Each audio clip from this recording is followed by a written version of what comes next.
नमस्कार, स्वागत आहे आपलं सगळ्यांचं. तर चला आजच्या व्हिडिओला सुरुवात करत आहे. वयाची 40 वर्ष पार झाली ना की डोक्यावरचे केस थोडे पांढरे व्हायला लागतात आणि आयुष्याचा अनुभव मात्र लय पक्का व्हायला लागतो. या वयात आल्यावर एक गोष्ट लक्षात ठेवायची, आतापर्यंत आपण सगळ्या जगाचा विचार केला, नाती जपली, अपमान गिळले, पण 40 वयानंतर जर सुखात आणि स्वाभिमानाने जगायचं असेल तर काही लोकांना आणि काही जागांना आपल्या आयुष्यातून कायमचा बॅन करावा लागतो, म्हणजेच त्यांचा नाद सोडावा लागतो. आज तुम्हाला अशा 8 गोष्टी सांगणार आहे ज्यांना 40 वयानंतर आपल्या आयुष्यातून बाहेर काढणंच शहाणपणाचं आहे.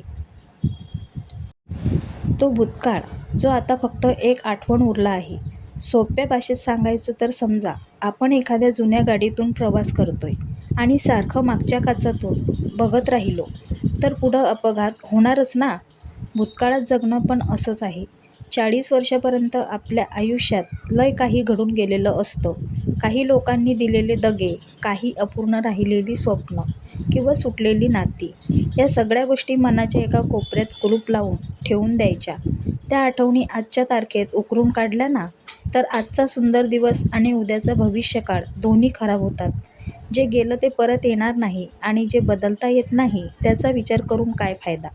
आता डोक्यावरचं ओझं खाली उतरवा. भूतकाळाचा रामराम ठोकून आज समोर जे आहे ना त्याचा आनंद घ्यायला शिका. उरलेलं आयुष्य स्वतःसाठी हसत खेळत जगायचं. टिप नंबर 2, आपली लायकी मोजणारे मतलबी मित्र.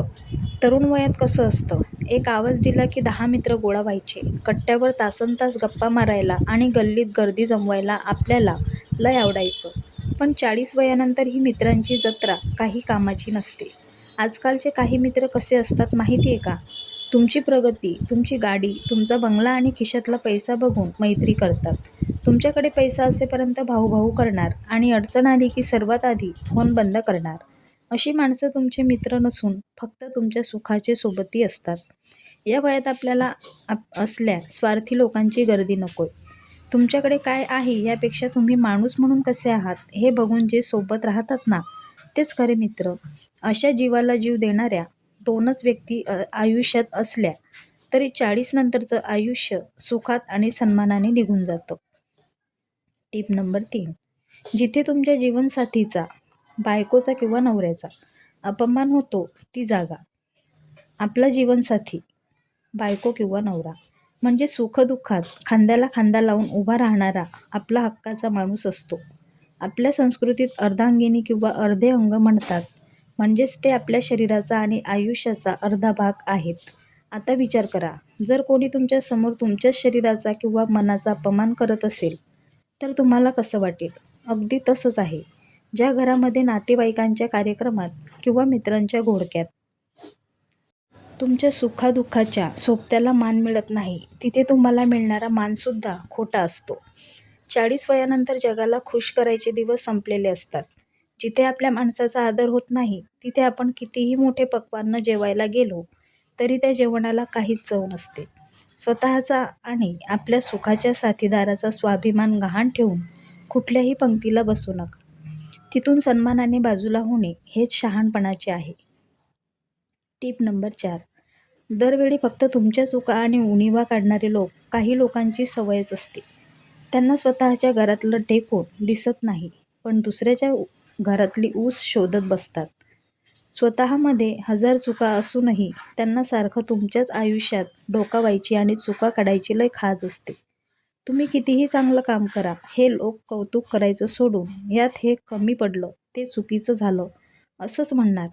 यांना फक्त टोमणे मारायला आणि तुम्हाला कमी लेखायला आवडतं, जेणेकरून तुमचा आत्मविश्वास कमी होईल. अशा नकारात्मक लोकांमुळे डोक्याला नाहक ताप होतो.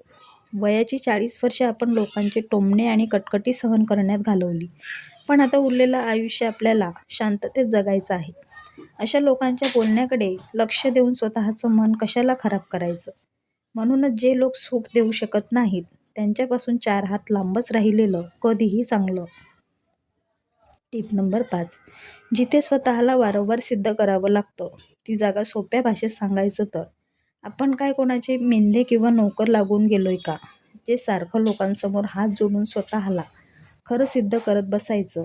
ज्या नात्यात किंवा ज्या लोकांसमोर तुम्हाला मी कसा बरोबर आहे हे सारखं पुराव्यानिशी सांगावं लागतं ना, तिथे तुमच्या शब्दाला आणि तुमच्या इज्जतीला काहीच किंमत नसते. एक साधी गोष्ट लक्षात ठेवा. ज्या माणसाला तुमच्यावर मनापासून विश्वास आहे त्याला तुमच्या कोणत्याही पुराव्याची गरज नसते. तो डोळे मिटून तुमच्यावर विश्वास ठेवतो. पण ज्याच्या मनात खोटं आहे त्याला तुम्ही स्वतःचा जीव काढून ताटात वाढून तरी दिला तरी तो त्यात सुखात शोधणार. 40 वयानंतर लोकांच्या समाधानासाठी स्वतःची परीक्षा देत बसणं आता बंद करा. कोणाला काय वाटतंय याच्याशी आपल्याला काहीच देणं घेणं नसावं. स्वतःशी प्रामाणिक राहा आणि सुखात जगा. Tip number 6. फक्त स्वतःच्या फायद्यासाठी वापर करून घेणारे नातेवाईक. काही नातेवाईक म्हणजे अगदी गरज सरो आणि वैद्य मरो अशा वृत्तीचे असतात. त्यांना एरवी तुमची साधी विचारपूस करायला वेळ नसतो. पण त्यांच्यावर काही अडचण आली किंवा पैशांची नड भासली की त्यांना सर्वात आधी तुमची आठवण येते. अशा वेळी ते गोड बोलून भाऊ भाऊ करत तुमच्याकडे येतात. पण एकदा का त्यांचं काम झालं की ते तुम्हाला ओळखतसुद्धा नाहीत. अशा नात्यांमध्ये प्रेम किंवा गोडवा नसतो, तर निव्वळ स्वतःचा स्वार्थ आणि व्यवहार असतो. वयाची 40 वर्ष आपण अशा मतलबी लोकांची कामं करण्यात आणि नाती टिकवण्यात वाया घालवली.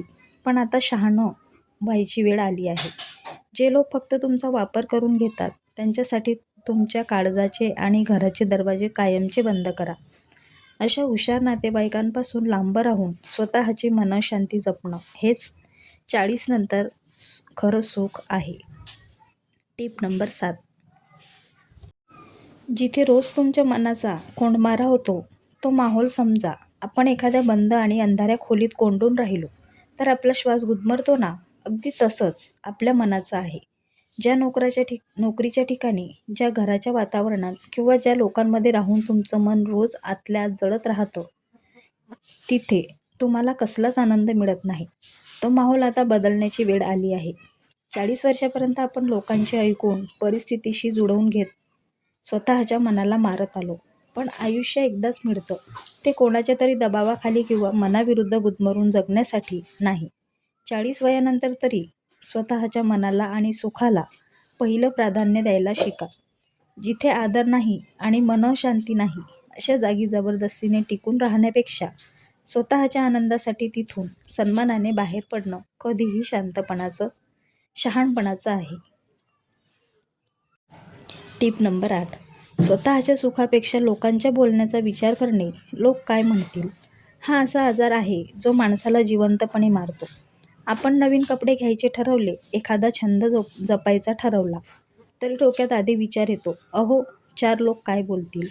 पण एक कडू सत्य सांगू का, तुमच्या घरात खायला अन्न नसेल तर हे लोक रेशन आणून देत नाहीत आणि तुम्ही आजारी पडलात तरी तुमचे दुःख वाटून घेत नाहीत.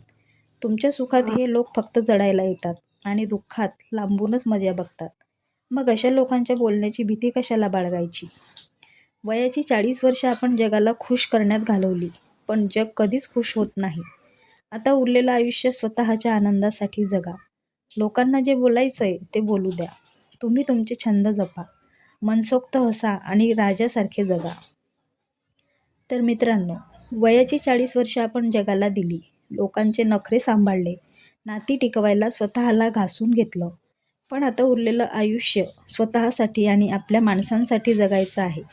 एक साधी गोष्ट डोक्यात फिट करून ठेवा. वय वाढणं आपल्या हातात नसतं, पण ते कसं जगायचं, स्वाभिमानाने का लाचारीने, हे मात्र 100% आपल्या हातात असतं. आजच या 8 गोष्टींना आणि अशा माणसांना आपल्या आयुष्यातून बॅन करा. कोणाची भीती बाळगू नका. जगाला जे बोलायचंय ते बोलू द्या, कारण तुमची सुखाची चूल तुम्हालाच पेटवावी लागते. हे लोक फक्त लाकडं घालायला किंवा तमाशा बघायला येतात. त्यामुळे आता म्हातारे झालात असा विचार अजिबात करू नका. 40 नंतर तर खरी जिंदगी सुरू होते. आता एकदम राजासारखं कडक आणि टेन्शन फ्री आयुष्य जगायचं बस. मित्रांनो, या 8 मुद्द्यांपैकी कोणता मुद्दा तुमच्या मनाला सगळ्यात जास्त भिडला किंवा तुमच्या आयुष्यात किंवा सुखात एखादा अनुभव आलाय का? मला कमेंट करून नक्की सांगा. तुमच्या प्रत्येक कमेंटची मी वाट बघते. व्हिडिओ जर काळजाला भिडला असेल तर आपल्या या मराठी चॅनलला लाईक करा. तुमच्या खास मित्रांना व्हॉट्सअपवर शेअर करा आणि चॅनलला सबस्क्राईब करायला विसरू नका. धन्यवाद.